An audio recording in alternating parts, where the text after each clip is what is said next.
bienvenidos a esta nueva emisión de Sin Filtros. Hoy vamos a hablar sobre un problema que muy probablemente ustedes habrán visto en las calles de donde viven en cualquier lugar del mundo. Nosotros lo vemos a diario en Nueva York y por supuesto que cuando viajamos tratamos de observar este proceso que se está dando en las sociedades occidentales. En Europa, por ejemplo, en España se ve mucho, en Francia y en muchos otros lugares. Y es el proceso de creación de una especie de doble capa en las sociedades. Está creciendo el islamismo. Y está creciendo de una manera que ha penetrado institucionalmente y ha empezado a romper aquella barrera que había cultural. ¿Esto es bueno, esto es malo?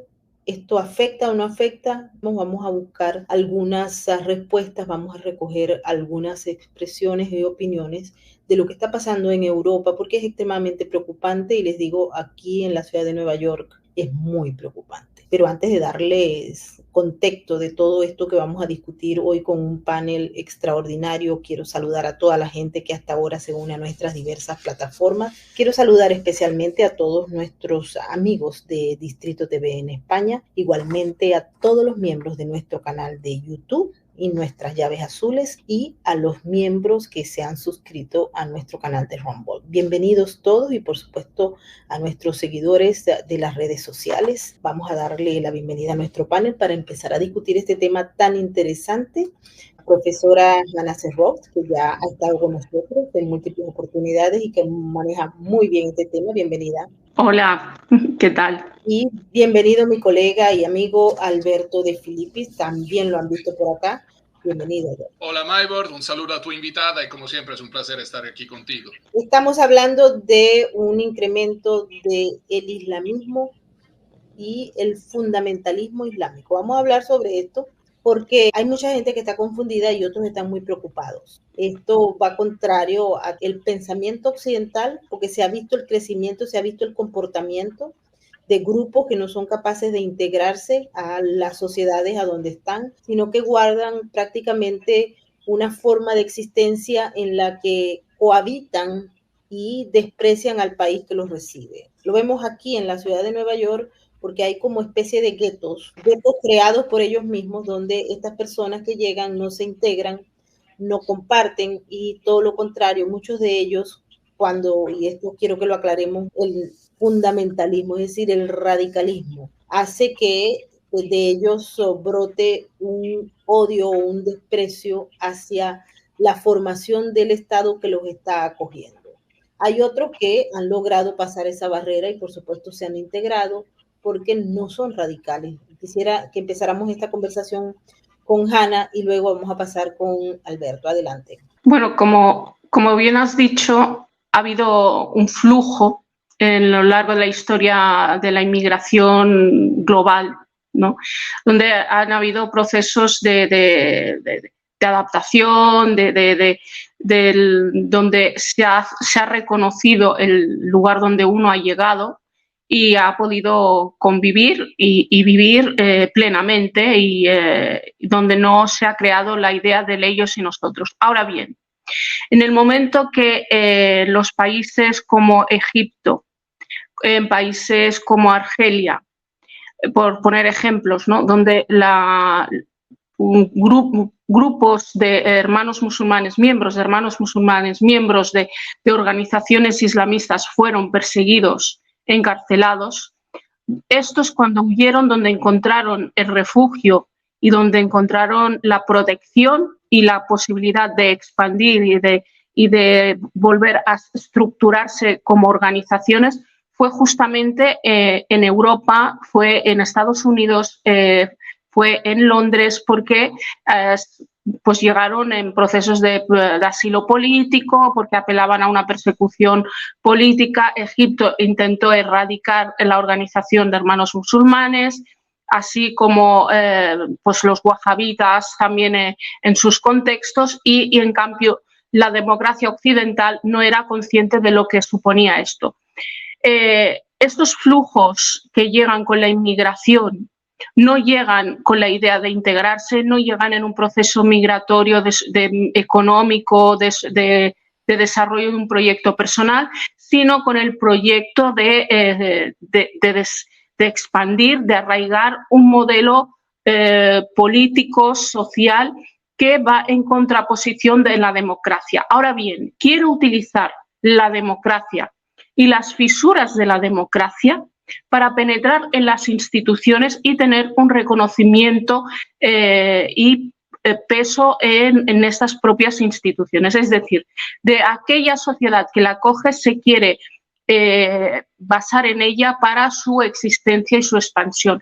Es por eso que, por ejemplo, no podemos comparar la realidad de la inmigración, cómo se gestionaba en los años 70, 60 o hasta los 80, cómo después, al llegar estos líderes, cómo manipularon y captaron y consiguieron crear esta idea de ellos y nosotros. El islamismo, para que nos entendamos, es la contraposición a la democracia. Su enemigo es el infiel. Educa y adoctrina a los jóvenes en el kofar, el infiel, en la persona, el modelo social a abatir, ¿no? Y basa su existencia en que exista el ellos y nosotros. No puede existir, no puede desarrollarse si no existe un conflicto, si no existe esa separación, si no existe el ellos y nosotros. Y repercute en todas las esferas de la vida, es decir, la económica, la de las relaciones, la educativa, la legislativa.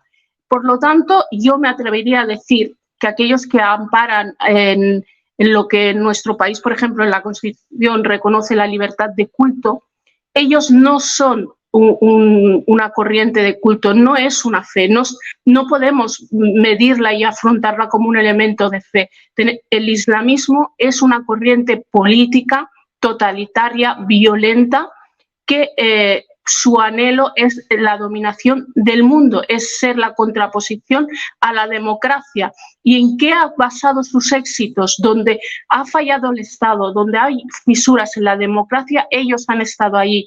Lo hicieron en los años 1928 con su fundador Hassan al-Banna, cuando Egipto, en las desigualdades sociales, consiguió desarrollar este proyecto. Se reforzó a principios de 1970 con el grupo fundamentalista universitario Yihad Islámica, que se convierte en el brazo armado, y hoy, a nivel global, con los flujos de la inmigración, ve en la inmigración dos elementos claves para su existencia: penetrar en las democracias occidentales, tener capacidad de captación de fondos e internacionalizar su causa. Y esto ha ayudado especialmente con las corrientes políticas de la izquierda, que lo ven y lo analizan desde una perspectiva paternalista, desde una perspectiva buenista y con la visión como elemento de libertad de culto, dejando entrar a una cuestión que no es culto, sino es un modelo político, legislativo, económico, que se instaura y quiere ser una contraposición a la democracia occidental y a la identidad cultural judío-cristiana en que se ha basado las sociedades europeas. Esto que tú planteas es sumamente importante, porque hay muchos que nos preguntan si tememos al hecho de que podamos ser suplantados o podamos ser sometidos a estas alturas de la vida para que pensemos o que creamos en algún otro Dios o en algún otro modelo de sociedad.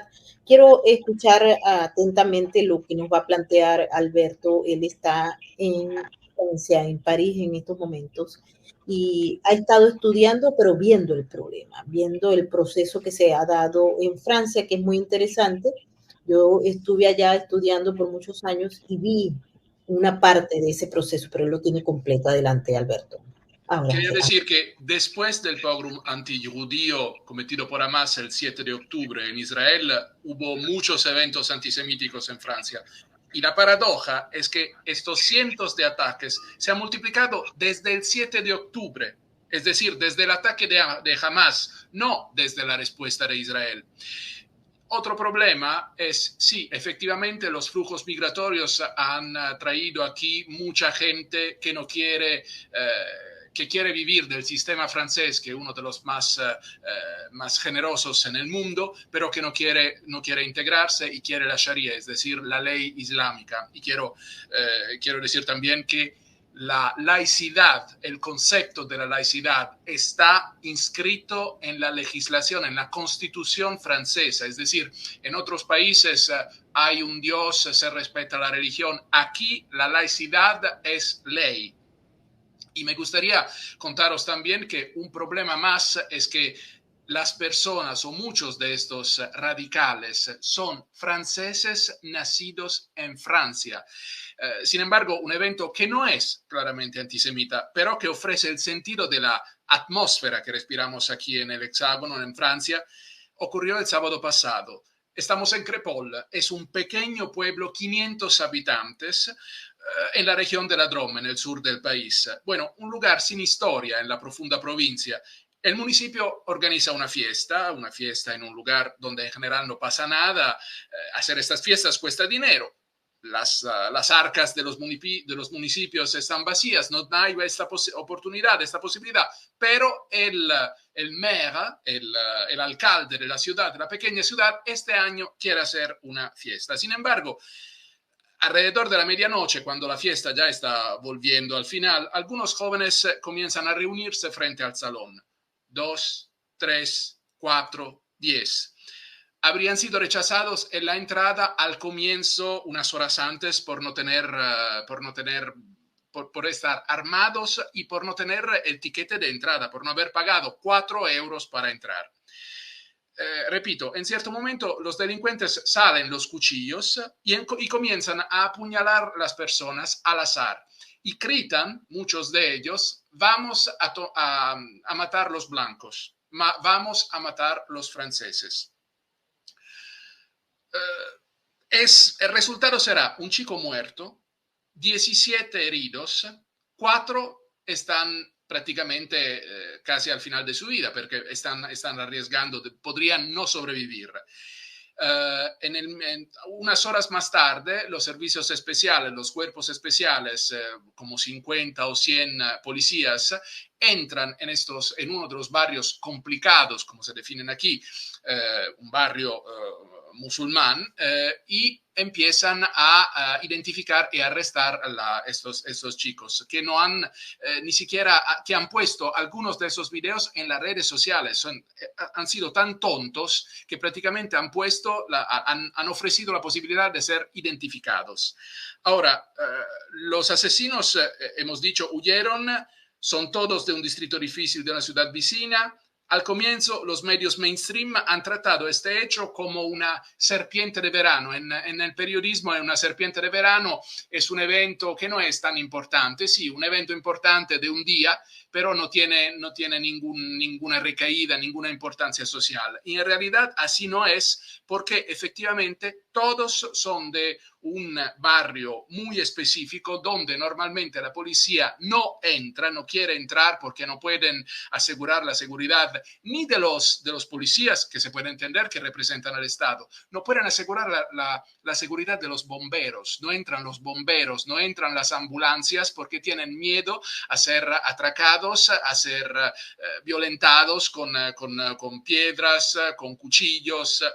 Y bueno, en realidad las personas que fueron atacadas, repito, no eran judíos, pero demuestra cómo estas personas que han nacido en Francia, que son franceses, aquí se dice franceses de papel, es decir, no tienen un corazón francés, no aceptan los valores de la cultura francesa, pero han crecido aquí, pero siguen odiando la cultura francesa, porque efectivamente la propaganda que tenemos aquí en este país desde hace como mínimo 20 años es una propaganda súper fuerte que ha creado muchísimos problemas y que ha creado extranjeros nacidos en Francia. Es una paradoja increíble. Para evitar disturbios, aún oficialmente no se conoce la identidad de los atacantes, pero ha habido filtraciones y parece que ninguno de estos delincuentes tiene nombre, yo diría, occidental o francés.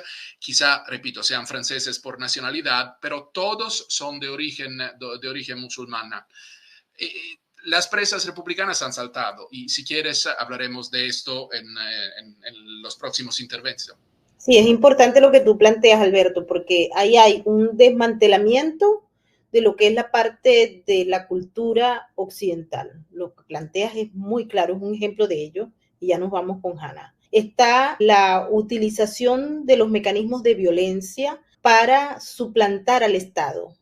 Es decir, en el barrio Saint-Denis de París, al policía le da miedo entrar porque sabe que si entran, muy probablemente no vaya a salir, e incluso se le amenaza a la familia de los actores del Estado que pongan un pie allí para romper ese gueto que se ha constituido. Estamos hablando de muchos guetos, ¿ok? Estoy poniendo como ejemplo el de Saint-Denis, que es uno de los más fuertes, ¿no? Y también al suplantar al Estado empieza entonces a asumirse unas nuevas formas que son contrarias, son ajenas a Francia. Nosotros conocemos bien Francia, conocemos muy bien España, pero se está suplantando, es como si estuvieran metiendo un cuchillo para cortar la esencia francesa, desmoralizando al francés y tratándolo, en todo caso, de eliminarlo. Esto no es tristemente un escenario que se presenta en Francia, repetimos, está en toda Europa, está en América y en muchos países de América Latina que pareciera que es un pedacito que está olvidado, pero allí hay una esencia importante. Vámonos, Hanna, con tu opinión sobre este tema. Adelante. Pues lo que ha expuesto Alberto es muy importante porque refleja, es el claro ejemplo del éxito que ha tenido el islamismo en toda Europa. Es decir, él explica jóvenes nacidos en Francia, sucede en todos los países de Europa, europeos nacidos terceras, cuartas generaciones, pero su arraigo, su pertenencia, sus valores, su escala de valores y el ordenamiento a que responden ellos no es al de la ciudad, al país en que viven o el pasaporte que llevan, sino a ese interés, a ese orden islámico. Y ese es uno de los primeros éxitos que hay que reconocer de la corriente islamista, esa capacidad de crear comunidad, de captar, pero no ha sido sola con sus recursos, sino con los recursos públicos, con la financiación de la administración pública, con la ayuda de la izquierda y especialmente de todas esas grandes campañas de la diversidad, del multiculturalismo, que las han utilizado para justificar su arraigo de sus normas, sus tradiciones jurídicas, su escala de valores, ¿no? Y a más, por desgracia, como bien ha explicado, la policía no entra porque se ha extendido un argumento terrible, es cometes un acto delictivo, cometes una agresión, un robo, atentas contra la ley, no pasa nada porque lo estás haciendo contra el infiel. Lo estás haciendo contra alguien que no es de la UMA, no es de la comunidad musulmana. Atentas contra un cristiano, atentas contra un judío. Se permite, es más, se aplaude porque reconoce, es un gesto de pertenencia a esa UMA, a esa unidad islámica, ¿no? Y ese es el gran éxito, pero lo vemos en algo tan evidente, en entornos de barrios tan conflictivos, como también ha crecido en entornos, digamos, más estructurados, más sofisticados, en ámbitos académicos, universitarios e inclusive en entornos de políticos, ¿no? La Comisión Europea hizo una campaña sobre la atención a los jóvenes, donde reconocía que los jóvenes europeos van con hijab, cuando el primer instrumento bandera del islamismo es el hijab, que ahora justamente están en el debate si es una cuestión identitaria, es una cuestión religiosa, porque quieren llevarlo. Bueno, pues es un instrumento de dominio, de señalamiento, de pertenencia a la comunidad islámica y consideran que donde llega ese hijab está llegando su poder, ¿no? Algo que nos debería preocupar y ocupar a los dirigentes es todas estas agresiones que se van repitiendo por toda Europa por todas las democracias occidentales se debería estar debatiendo, porque no estamos hablando solamente que ahora el flujo migratorio, cerrar fronteras, expulsar a aquellos que no tienen la nacionalidad. Estamos hablando de terceras, cuartas generaciones que son europeos y que no responden a los valores europeos, no responden al respeto a las democracias, a las libertades individuales y a los derechos humanos. Son europeos que apelan a instaurar la Sharia, la ley islámica, porque el islamismo, la corriente de hermanos musulmanes como el wahabismo, se ha instaurado, ha penetrado en nuestras estructuras fuertemente y no somos capaces de hacerle frente, justamente porque estamos asentados en el políticamente correcto, en el políticamente de la diversidad, del multiculturalismo, y no nos permite hacer frente y detectar la amenaza que se ha expandido en nuestras instituciones y que ha creado ciudadanos que repelen y odian la propia democracia que nos ampara a todos, ¿no? Y que luego cuando entran en estos barrios donde no entra la policía, pues estos energúmenos, estos violentos son aplaudidos porque están haciendo la yihad pequeña. Cuando hubo los atentados en Israel y luego se hizo la llamada de la gran yihad, nadie se preguntó dónde estaba esa capacidad de algo que para Europa podría ser lejano, pudiera tener capacidad de reacción en nuestros barrios, en nuestro día a día, porque su red funciona muy bien, porque la corriente islamista, a pesar de sus diferencias, tiene un objetivo común, es ser la alternativa a la democracia, y está en una sociedad fragmentada, está en una sociedad de fisuras, está en una Europa con crisis interna de valores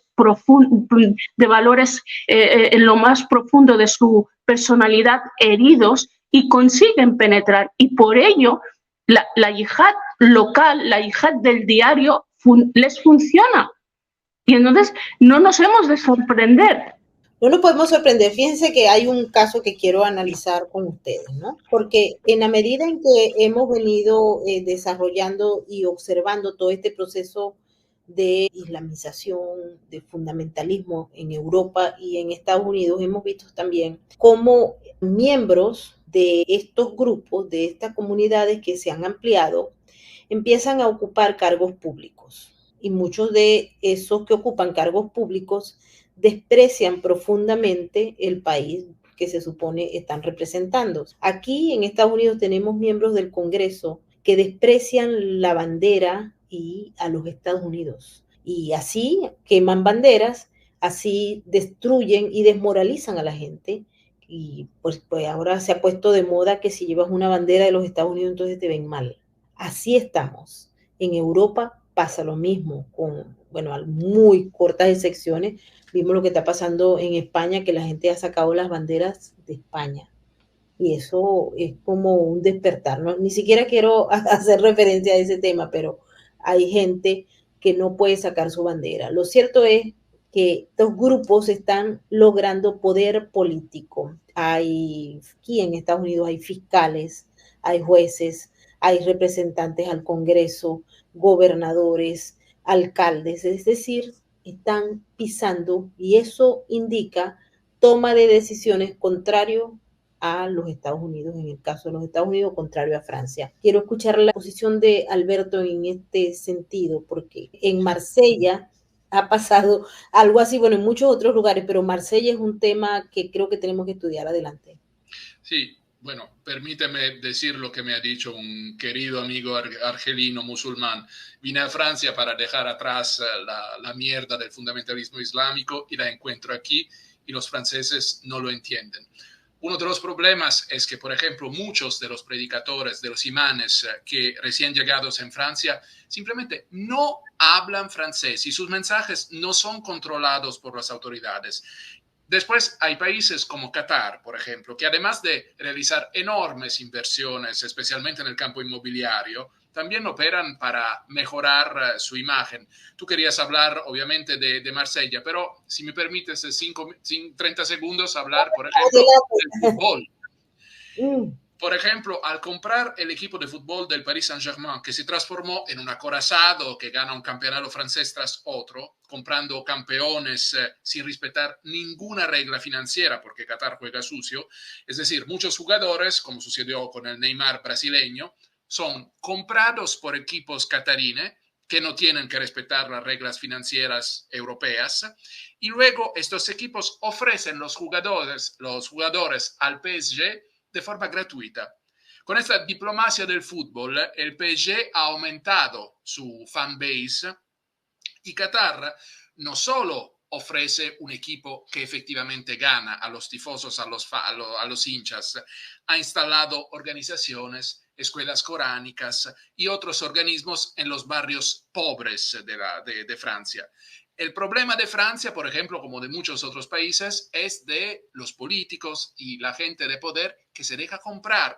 Porque después de todo lo que hemos dicho hasta ahora, quiero repetir que la mía no es una crítica contra los musulmanes, la mía es una crítica contra los fanáticos que colonizaron el Islam en Francia, y la cultura woke, como se dice ahora, les ayudó. Las autoridades y el presidente Macron de eso son culpables, no toman iniciativas a este respecto, y el mensaje que pasa siempre es un mensaje de víctima. Los ciudadanos franceses de la fe musulmana no tendrían derechos, vivirían en guetos. En realidad las cosas son un poco diferentes porque, por ejemplo, en los barrios populares de las grandes ciudades donde se recopilan muchas comunidades musulmanas, se han invertido miles de millones de euros en los últimos años. El problema es, por ejemplo, un sistema social a menudo generoso con las familias numerosas y con quien a lo mejor no quiere trabajar. Otro ejemplo, yo por ejemplo detesto criticar las universidades, los profesores, pero hablé sobre la cultura woke porque uno de los principales problemas hoy en Francia es el de la educación. Un tipo de complejo de culpa que ha hecho imposible criticar al Islam político, porque se te acusa inmediatamente de islamofobia. Es una táctica que evita cualquier discusión, porque alguien acusado de islamofobia no puede expresar sus ideas, tiene que defenderse, tiene que decir no, no soy islamófobo, no. Los hermanos musulmanes y sus redes es uno de los libros, por ejemplo, más importantes de estos últimos años. Fue escrito por Florence Bergeau-Blaclair. Es un libro que muestra cómo el Islam político de la organización llamada precisamente Hermanos Musulmanes ha permeado la cultura, la sociedad francesa. Explica cómo sus representantes logran usar redes sociales para ser invitados a programas de televisión, enseñan en las universidades. Yo estoy haciendo un MBA, una Master in Business Administration, y tengo varios profesores que quieren explicarme que Hamas efectivamente es el brazo armado de una organización política. No son terroristas, son personas que son liberadores, son, como dicen los franceses, partisans pelean para la libertad de su propio pueblo. Y otra cosa que me molesta mucho es descubrirse financieros de Hamas. Yo y probablemente vosotras también, sois financiadores de Hamas, sin saberlo y sin quererlo. ¿Cómo? A través de la ONU. La ONU vive de dinero público, se financia por dinero público. Todos saben que organizaciones como la UNRWA, por ejemplo, en Gaza, no funcionan sin permiso de Hamas. Miles de millones han llegado a Gaza, que debería ser una especie de Macao, de Singapur, de Hong Kong en miniatura, y en realidad las personas pasan hambre porque estos delincuentes construyen túneles y bases militares en lugar de pensar en la población civil. Y 30 segundos sobre la izquierda francesa. En Francia tenemos una cuestión relacionada con la responsabilidad política. La derecha parece que no tenga efectivamente una élite intelectual capaz de afrontar estos desafíos. Pero la extrema izquierda es aún peor. Me gustaría hablar de Jean-Luc Mélenchon, la extrema izquierda encabezada por un hombre turbio llamado Jean-Luc Mélenchon, pro Maduro, antiglobalización, uno de los hombres, de los diputados más ricos del hemiciclo de la Asamblea Nacional. Bueno, él ha dicho el islamismo radical funciona sobre todo entre los jóvenes. Mélenchon siempre ha presionado para que se reduzca, por ejemplo, el derecho al voto de los 18 a los 16 años. ¿Por qué? Porque efectivamente su fanbase es entre estos jóvenes islamistas radicales y sabe que las organizaciones como los Hermanos Musulmanes controlan paquetes de votos. Sabe que tiene unos cuantos electores que siempre van a votar izquierda, porque siempre se tiene que votar izquierda, porque tú no votas el hombre, votas la bandera, vos sueñas con Castro y no sé, y con Cuba revolucionaria, y después tendrá otras miles de personas que están controladas por las organizaciones integralistas islámicas y espera efectivamente en la próxima elección presidencial de llegar a la segunda vuelta y de ganar las elecciones presidenciales.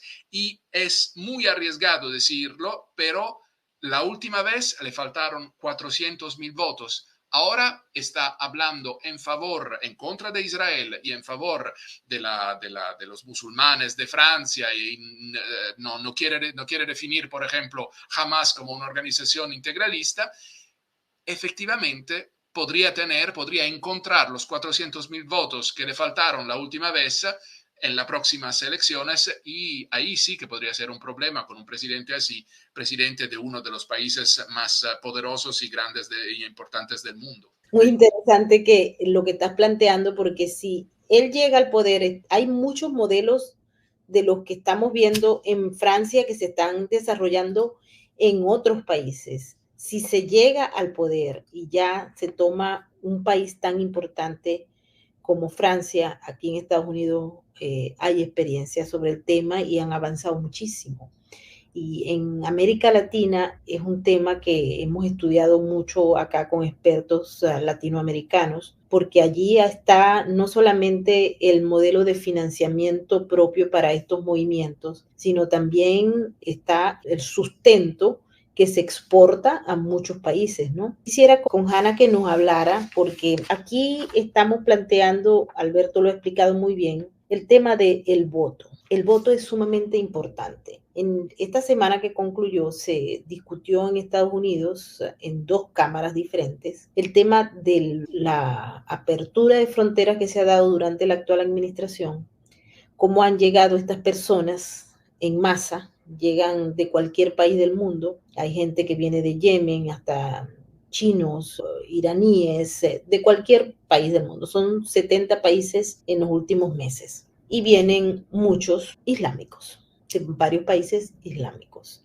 que no se van a integrar porque tienen, como les decimos, un proceso de guetos en los que ellos no comparten y todo lo contrario, cada vez que se les quiere ofrecer desde el financiamiento, que lo tienen porque hay programas sociales de los que ellos disfrutan y entre la gente norteamericana cada día quiere tener menos hijos, igual que los europeos, entonces son ellos los que ocupan esas ayudas sociales y tienen hijos todos los años, varias mujeres a la vez con una sola familia. Y esto hay que tenerlo en cuenta para explicar el crecimiento de esta población a nivel mundial. Está el tema del voto, se discute. Detrás de todo esto hay unos votos, hay 3 tipos de votos: el voto de agradecimiento por haberlos traído y pagarles la vida en Estados Unidos y haberles ofrecido las ayudas sociales, etcétera. Eso crea dependencia. 2, está el voto que no puede ser marginado, que es el voto ideológico consciente de transformar la sociedad donde se está llegando a la sociedad que ellos quieren, que en todo caso pues no se parece a la nuestra. Y está el otro voto que es comprado, ¿no? Entonces quiero tocar este tema porque es sumamente importante. A veces a uno le da terror observar declaraciones de agentes de grupos terroristas que ofrecen apoyo directo a líderes que se supone deberían estar defendiendo a Occidente, pero eso no pasa. Hanna, adelante. Justamente sobre la compra de votos, pues en España tenemos justo ayer un claro ejemplo de compro de votos y cálculo político, ¿no?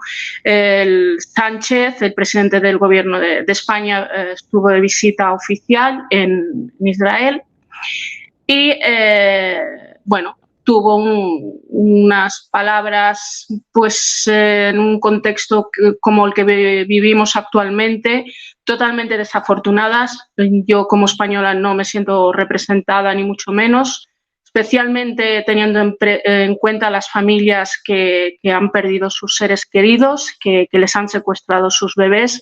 No es digno de un mandatario ir a un país en un contexto tan difícil y decir lo que tiene que decir.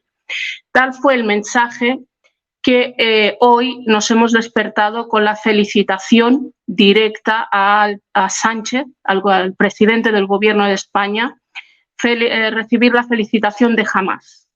Porque justamente para los islamistas, evidentemente, Hamás es el promotor, activista político, etcétera, etcétera, y nadie es capaz de ver que Hamás es un brazo armado, miembro de la yihad islámica, que ha secuestrado niños, bebés, ancianos, que no le importa las vidas de los gazetís, ni los niños de Gaza, ni mucho menos, pero que justamente se ve empoderado porque personajes como Pedro Sánchez, que está condicionado y que y no sé si es totalmente consciente del poder de penetración del islamismo en sus estructuras de partido, incluso en las estructuras de gobierno en España, especialmente en Cataluña,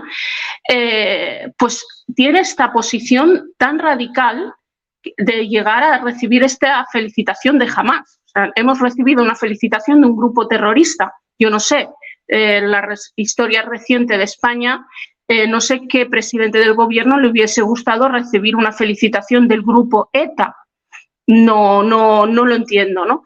Respecto al tema de las banderas, ¿no? En España hay zonas que es difícil y casi peligroso sacar la bandera española.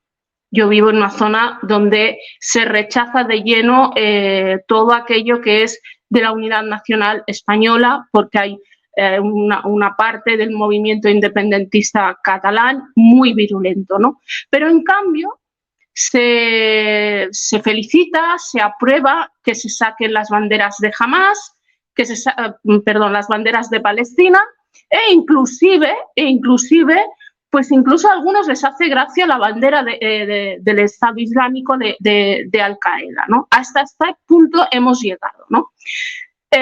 Con esto, ¿qué sucede?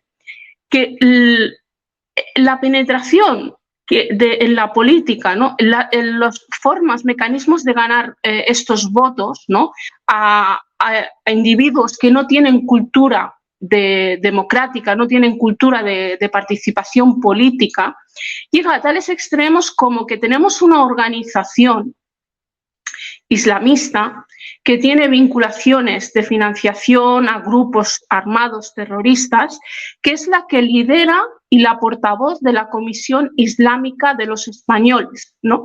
Y que es la que decide qué profesores dan clases de Islam en las escuelas públicas, mientras se está sacando, España no es un país laico, tenemos la libertad de culto, es diferente de Francia, se ha sacado la religión, pero cristiana, todos los símbolos cristianos, pero en cambio entra la religión y lo que no es religión, porque no hay un filtro, no hay un estudio del islamismo, pero sin ninguna capacidad de análisis, de verificar la metodología, el argumentario pedagógico o qué perfiles de profesores van a dar a esa clase, porque está en manos y poder único de decisión de la Comisión Islámica. Al mismo tiempo, esta organización con otras son las que, por ejemplo, en Cataluña han creado un manual para los cuerpos y fuerzas de seguridad, cómo tienen que actuar en la calle a la hora de identificar un individuo para no tener conductas islamófobas, ¿no? Y se acepta. ¿Eso qué conlleva? Pues que aquellos dirigentes que de alguna forma puedan querer organizar algún sistema de orden donde la ley nos ampare a todos por igual, les sea difícil, porque se están asentando las bases en la educación, se están asentando bases en lo que es la justicia, en los poderes de las autoridades que tenemos a pie de calle, y el avance no es del aislamiento, no, ya no se aíslan, es la expansión, el arraigo en todas las esferas de la vida, ¿no? E inclusive en la esfera económica. Nosotros aquí tenemos una diputada de un partido islamista que su principal labor en España y también en Latinoamérica es instaurar la banca islámica. Entonces ya hay un orden económico también paralelo. Y en medio de esto nadie se despierta. Luego no nos tenemos que sorprender cuando los agentes de la autoridad quieren intervenir en hacer una actuación en un determinado barrio o identificar algún determinado individuo, que reciba una respuesta de rechazo, porque el propio sistema está legitimando estos mecanismos de rechazo. El propio sistema, ¿no?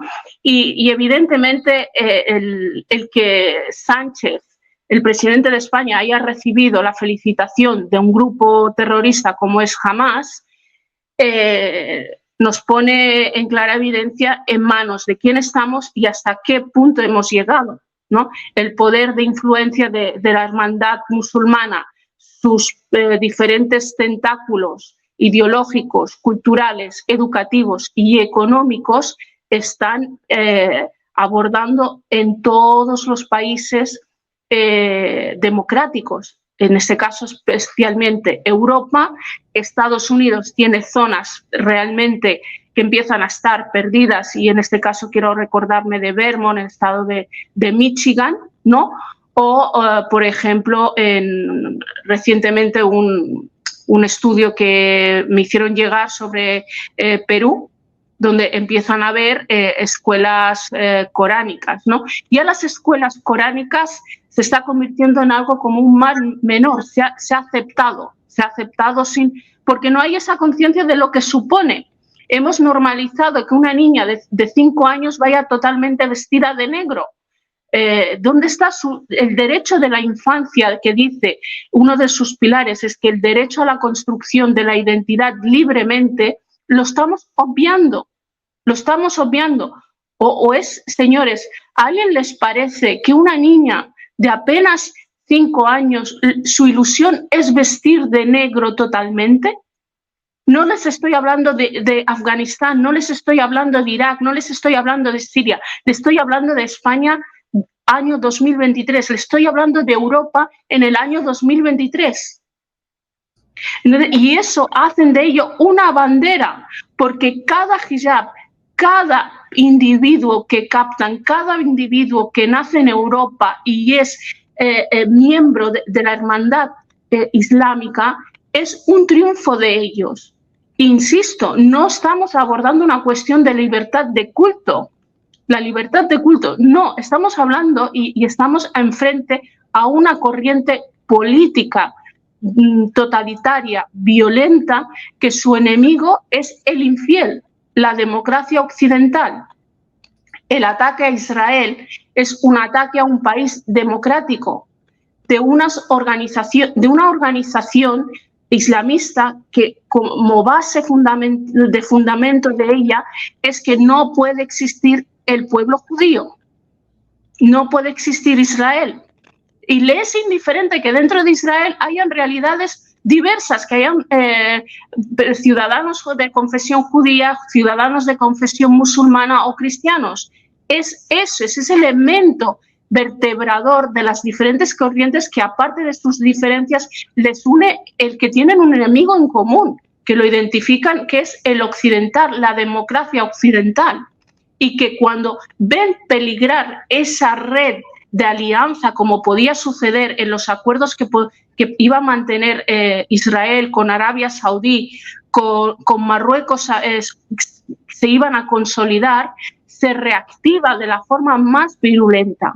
más virulenta y crea este cisma, pero además con un impacto que no es una cuestión de Palestina-Israel, es una cuestión del islamismo ante la democracia, es una cuestión del totalitarismo de una corriente política violenta ante los derechos fundamentales de la humanidad.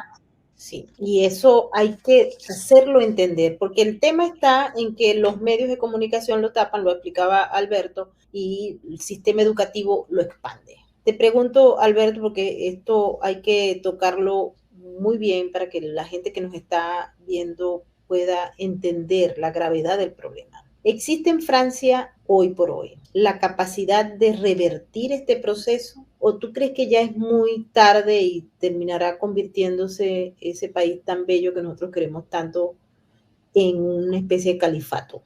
Adelante. Yo hablé con varios policías y mi país de origen es Italia. Un procurador antimafia, se llamaba Sica, muy conocido, una vez dijo: es inútil que el Estado italiano intente efectivamente pelear en contra de la mafia, la única posibilidad de ganar es la infiltración, y es lo que los franceses todavía no entienden, porque yo conozco, por ejemplo, la capacidad de infiltración de los islamistas radicales ha llegado, por ejemplo, dentro de las organizaciones LGBT, porque yo me gustaría recordar, por ejemplo, que los gays y las lesbianas en Gaza se les mata, no pueden vivir, no tienen derecho. La única posibilidad que tiene estas personas ha sido ahora, han creado una web que se llama Queering the Map, donde prácticamente ponen los lugares donde hay muertos o víctimas lesbianas o gays que han sido matados por los bombardeos, por las bombas, pero también por los islamistas radicales, y es la única manera que estos pobres ciudadanos de Gaza tienen de acordarse de acordarse de estas personas que han muerto. Tú me preguntabas de lo que está pasando en Francia. En Francia el problema, como te digo, es que, por ejemplo, Francia tiene un pasado colonial. Las colonias han sido un crimen. Francia ha hecho cosas muy gordas, horribles en África, como las ha hecho Italia, como las ha hecho Portugal y como las ha hecho España. Pero se están literalmente eliminando las cátedras de los profesores que daban cursos sobre África, sobre el África ante y postcolonial, por ejemplo, están perdiendo el trabajo, como por ejemplo un analista muy conocido que se llama Gilles Kepel, que ha dicho: yo tengo efectivamente 70 años, me habría gustado hablar del islamismo radical, de los hermanos musulmanes en África, de lo que ha hecho de mal y de bien el colonialismo francés. Me han dicho no, porque ahora en mi lugar hay un profesor que da cursos de descolonialización. Es una nueva palabra que no sé ni siquiera lo que se entiende, donde prácticamente explican que el Occidente tiene que tener un complejo de culpabilidad. Tenemos que aprender, tenemos que aceptar cualquier cosa. Hace unos meses, hace unas semanas, ha sido matado este pobre profesor en Arras porque intentó bloquear un asesino que quería entrar en la escuela y matar con un cuchillo. Fue acuchillado y otras 2 personas fueron heridas. Este tipo, este señor, este asesino, este terrorista venía de Chechenia, es decir, no solo vienen de países vamos, de países del Golfo o de Afganistán, no, llegan también de países como Chechenia. Y la paradoja es que Rusia utiliza también a los terroristas islamistas chechenos, los amenaza y los mata en Chechenia, pero los utiliza, por ejemplo, para destabilizar países como Francia. Aquí, cuando, por ejemplo, hace unas semanas se descubrió que unos moldavos pusieron la estrella de David en varios lugares donde vivían judíos, y para empeorar la situación para que esta gente tenga miedo, para que quite los símbolos de su fe desde la puerta. Otra vez, por ejemplo, en el metro, hace creo 2 semanas, 8 jóvenes empezaron a decir somos nazis y estamos contentos de ser nazis, vamos a matar a los judíos son mierda y todo. Efectivamente, eran chavales de 14, 13, 15 años. Fueron identificados inmediatamente, desafortunadamente para ellos, porque fueron tontos. No puedo creerme que a los 13 años tú tengas una visión político, ideológico, religiosa tan clara. Se han arruinado la vida, probablemente arruinaron la vida también a sus familias, pero no se va directamente a la fuente, a la origen de este problema, es decir, las organizaciones islámicas radicales que han infiltrado muchísimas organizaciones que oficialmente ayudan a los musulmanes, ayudan a los migrantes, cuando en realidad hacen pura propaganda. Y nosotros, por ejemplo, no tenemos el derecho en criticarlos. ¿Y por qué? Porque si no te acusan de islamofobia y esto es el problema más grande. Utilizan la democracia y las armas de la democracia en contra de nosotros y saben hacerlo muy bien. Si los ciudadanos, los europeos, empezarán a entender, y los americanos también, empezarán también a entender este problema, puede ser que tenemos una esperanza.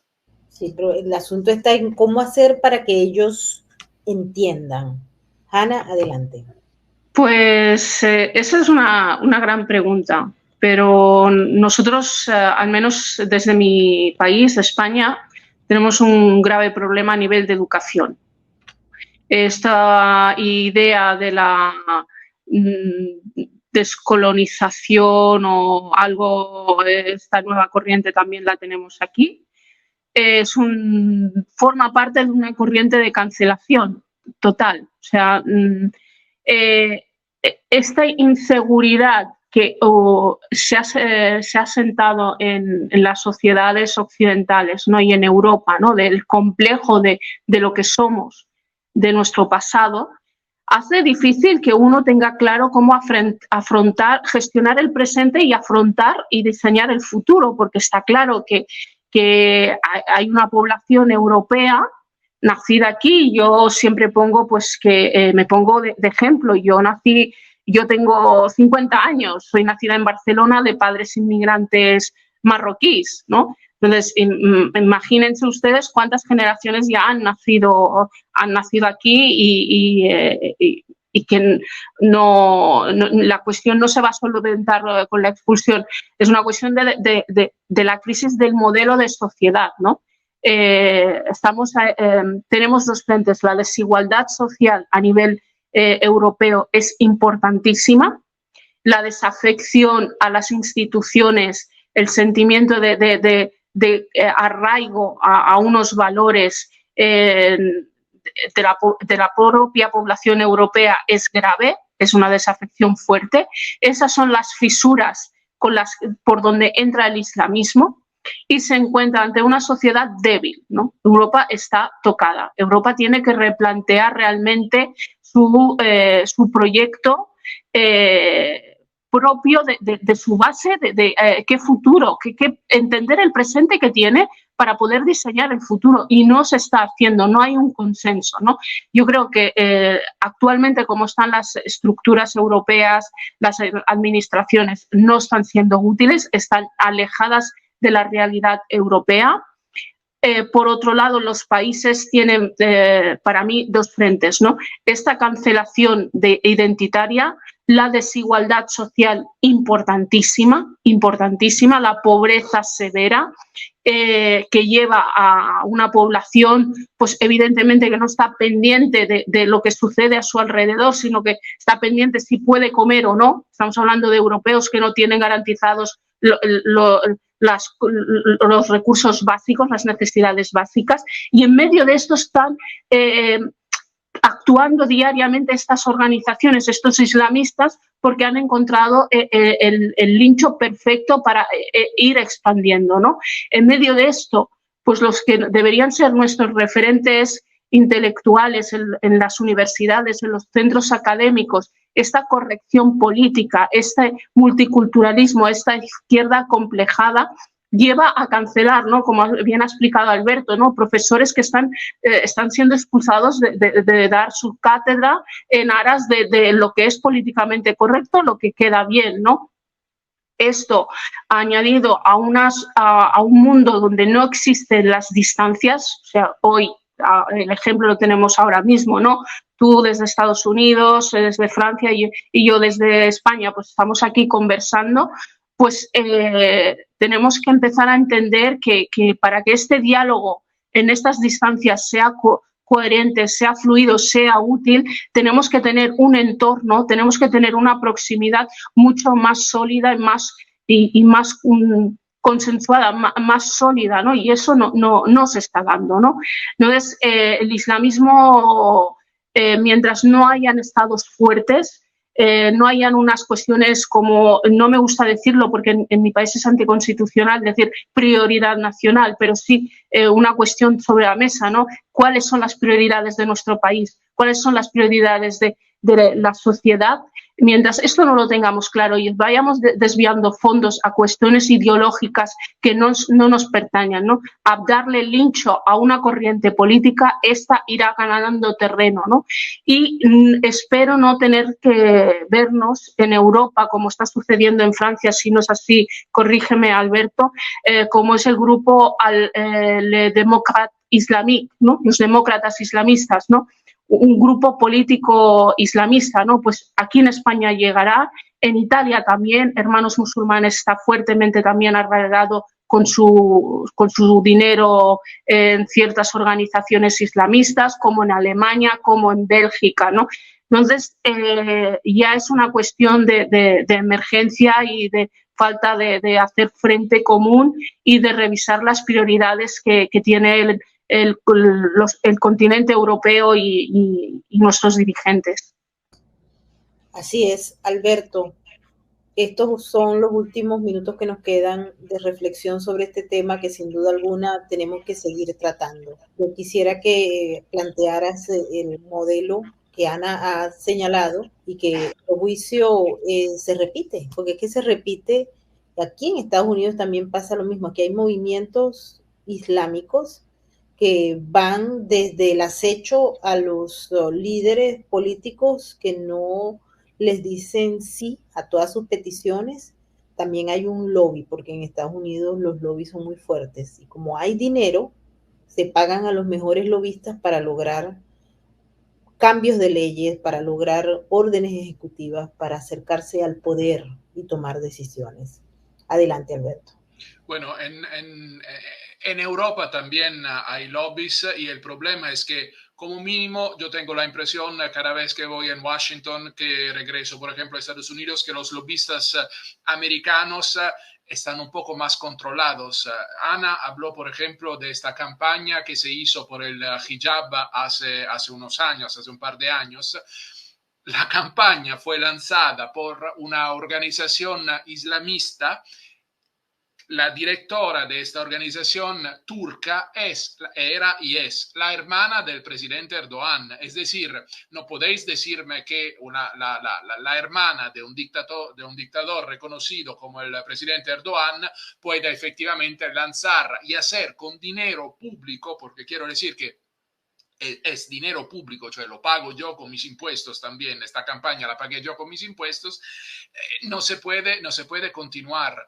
El problema es que ellos juegan también con las palabras, porque, por ejemplo, una de las organizaciones más importantes relacionada a los hermanos musulmanes son el Islam de Francia. Hasta hace unos años se llamaba Islam en Francia. Ahora se llama Islam de Francia porque han empezado a decir, este es nuestro país, tenemos el derecho de hacer lo que nos da la gana, nosotros tenemos el derecho de crear, porque somos la Umma, como ha dicho Hannah justamente, tenemos el derecho de crear un califato, no lo han dicho así de claro, pero efectivamente quieren hacer un califato y quieren que prácticamente, y el problema es que aquí en Francia, en uno de los últimos,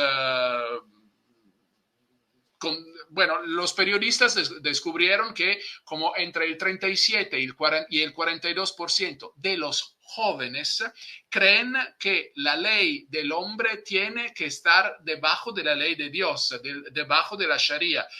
Y estos chicos van a ser las próximas generaciones. Imagínense lo que puede pasar si por fin, incluso sin hacer una guerra de religión, simplemente se empieza a hacer respetar las reglas y las leyes de los países donde nosotros vivimos, porque si no, será la fin. Y yo he sido varias veces bastante crítico frente a Israel, frente al gobierno de Netanyahu, pero ahora sí, el problema es que si cae Israel, será un domino, va a caer Occidente. Y esto es un problema que nos interesa a todos. Yo no soy judío, soy católico, por ejemplo. Yo trabajé varios años con empresas musulmanas y me gustó trabajar con ellos porque nunca intentaron convencerme de nada. Y como ha dicho, y después termino, el ministro de Asuntos Exteriores de Arabia Saudí, hace unos meses, en una conversación pública, estaba hablando en árabe y de un momento para otro empieza a hablar en inglés y dice, para que se entienda, si vosotros no hacéis algo, los próximos terroristas saldrán de Europa y vosotros no estáis haciendo algo porque sois ignorantes y porque no entendéis el riesgo representado por el islamismo radical que está creciendo como un tumor dentro de Europa. Yo, pero solo que tengo un hijo, entonces me gustaría que mi hijo pueda vivir en un país libre. Lo único que puedo hacer es esperar y ahí sí, rezar un poco. Y pelear y decir, porque creo que no nos podemos quedar callados, tenemos que llevar el mensaje y esa es la función que tenemos. Alberto es periodista, Ana es profesora, así que tenemos que llevar hacia el mensaje, hacia donde tiene que llegar. Nosotros hemos consumido el tiempo que teníamos previsto para esta emisión, pero la discusión va a seguir porque el tema es extremadamente importante. Así que invito tanto a Ana como a Alberto a seguir en una segunda entrega de este programa porque, como les decimos, vamos a traer cifras para que ustedes vean más o menos cómo andan las cosas en la próxima emisión. Ahora sí quiero agradecerle a ambos por haber estado con nosotros y también quiero agradecerle a toda la gente que nos ha seguido en esta emisión. Por favor, si ustedes tienen mensajes, preguntas, déjenlas en los comentarios. Ana. Pues en primer lugar quiero darte las gracias como siempre a esta invitación y que no hemos de callar. El hecho de poder debatir sin complejos. Evidentemente yo tengo asumido que seré considerada islamófoba, racista, etcétera. El problema que tienen ellos es que yo no tengo dudas de quién soy y mucho menos el mundo en que me gustaría vivir. Así es, Alberto. Totalmente de acuerdo y como he dicho y repito, tengo un pequeño hijo y tengo que preocuparme por él, entonces no quiero dejarle un mundo donde te tienes que tener callado y donde una mujer no tenga los mismos derechos de un hombre. Entonces, sí, efectivamente, yo creo que el cambio puede empezar, no de forma tan grande, por la mañana cuando te miras en el espejo y te preguntas qué puedo hacer yo y no callarte. Así es. Y no nos callaremos. Quiero agradecerle. Por favor, si a ustedes les gusta este programa, compártanlo con amigos y familiares. Si se suscribieron a nuestros canales de Sin Filtro en YouTube o de Rumble, por favor, háganlo otra vez. Si a ustedes no les llegan las notificaciones, chequen si están o no están, porque esto es una batalla cultural que vamos a seguir dando. Nos despedimos. Mil gracias a todas nuestras llaves azules y recuerden, para mantenerse libres tienen que trabajar día a día.